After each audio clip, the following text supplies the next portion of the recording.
सरदार वल्लभ भाई पटेल का statue of unity आज दुनिया की सबसे बड़ी मूर्ति है। हर हिंदुस्तानी को गर्व होता है।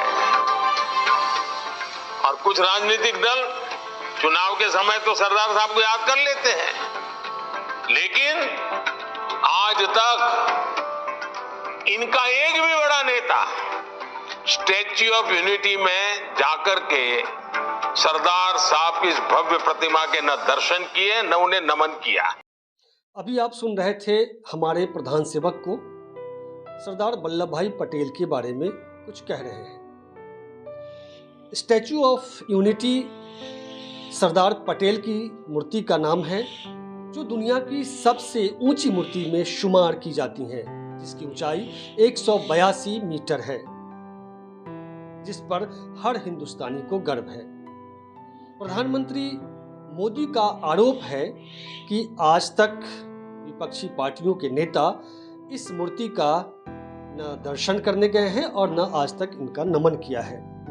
नमस्कार, वर्णिका में आप सभी का स्वागत है। आपके साथ मैं हूं संतोष सारंग और आप देख रहे हैं हम सबका प्यारा कार्यक्रम शब्दों की सत्ता। साथियों, ये तो बात हुई सरदार पटेल की, लेकिन क्या आप जानते हैं कि इस देश में सरदार पटेल की मूर्ति से भी बड़ी मूर्ति बन रही है? किसकी बन रही है, कहाँ बन रही है, ये आप सोचिए। तब तक मैं यहाँ एक उदाहरण पेश करना चाहता हूँ। मेरे पंचायत में एक आदमी है जिसने अपने जीवन में ही अपना श्राद्ध कर्म कर लिया है। उसने लोगों को भोज भी खिलाया और अपने घर के दरवाजे पर अपनी एक मूर्ति भी लगवा दी है। लोगों ने जब उनसे पूछा कि आपने ऐसा क्यों किया, तो उसने कहा, मुझे अपने बेटों पर विश्वास नहीं है कि मेरे मरने के बाद मेरा श्राद्ध कर्म करेंगे या भोज का आयोजन करेंगे, इसलिए मैंने अपनी ज़िंदगी में इसे कर लिया है। हमारे प्रधानमंत्री को भी शायद अपने भक्तों पर विश्वास नहीं है कि उनके जाने के बाद उनके नाम पर सड़कों का नाम, किसी भवन का नाम या उनकी प्रतिमा लगाएंगे, इसलिए वे अपने जीवन में ही सब कुछ करके जाना चाहते हैं। गुजरात के अहमदाबाद में मोटेरा स्टेडियम का नाम बदलकर उन्होंने नरेंद्र मोदी स्टेडियम रखा, जिसका नाम सरदार पटेल स्टेडियम था। अब महाराष्ट्र के पुणे स्थित लवासा में पीएम मोदी की सबसे ऊंची प्रतिमा, सबसे ऊंची मूर्ति बन रही है, जो सरदार पटेल की मूर्ति से भी ऊंची होगी। सरदार पटेल की मूर्ति की ऊंचाई 182 मीटर थी, जबकि नरेंद्र मोदी की इस मूर्ति की ऊंचाई लगभग 200 मीटर होगी।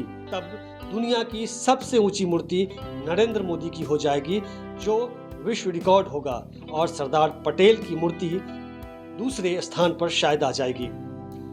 ये जो मूर्ति की राजनीति है, मूर्ति का जो पूरा खेल है, वो सिर्फ भाजपा नहीं करती है, दूसरे दल के लोग भी करते हैं, लेकिन भाजपा उसमें सबसे आगे है। प्रतीक, नारों, जुमलों और मूर्ति की यह राजनीति में सबसे आगे भाजपा है। आपको याद होगा, बसपा सुप्रीमो और यूपी की मुख्यमंत्री रह चुकी मायावती ने अपने कार्यकाल में उत्तर प्रदेश की कई जगहों पर अपनी मूर्ति लगवाई। कांशीराम की मूर्ति लगवाई और अंबेडकर साहब की मूर्ति लगवाई, साथ साथ हाथी की भी मूर्तियां लगवाई गईं।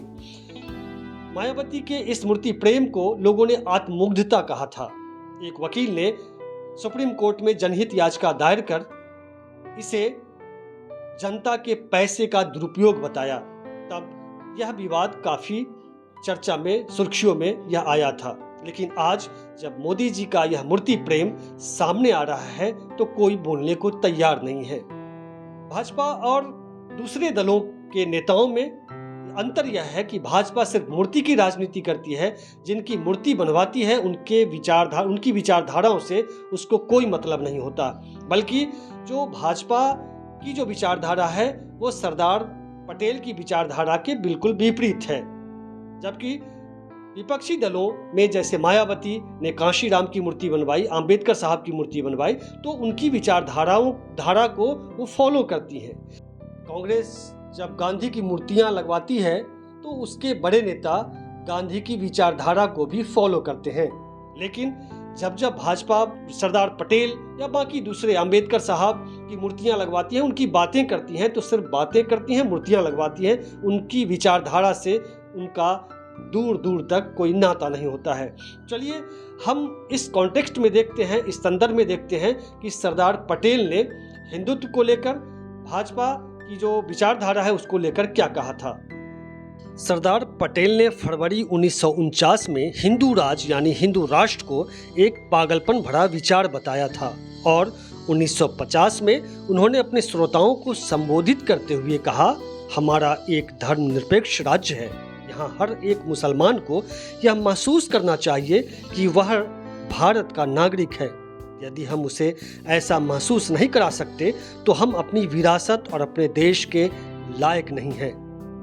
सरदार पटेल ने रियासत के एकीकरण के एक साल बाद 15 मई 1950 को त्रावणकोर की अपनी ऐतिहासिक यात्रा के दौरान 1 लाख लोगों की एक विशाल सभा को संबोधित करते हुए उनसे अपील की थी कि वे झूठे नारे में न फंसे।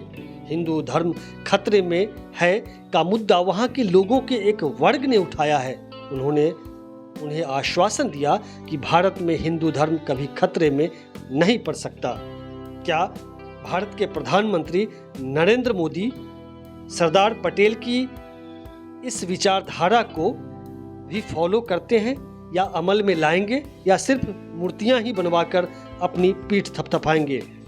सरदार पटेल की मूर्ति पर गर्व करने वाले हिंदुस्तानियों, अब तैयार हो जाइए नरेंद्र मोदी की मूर्ति पर गर्व करने के लिए, क्योंकि सरदार पटेल की मूर्ति को पछाड़ते हुए इस साल के अंत तक प्रधानमंत्री की मूर्ति बन जाएगी सबसे बड़ी, दुनिया की सबसे बड़ी मूर्ति।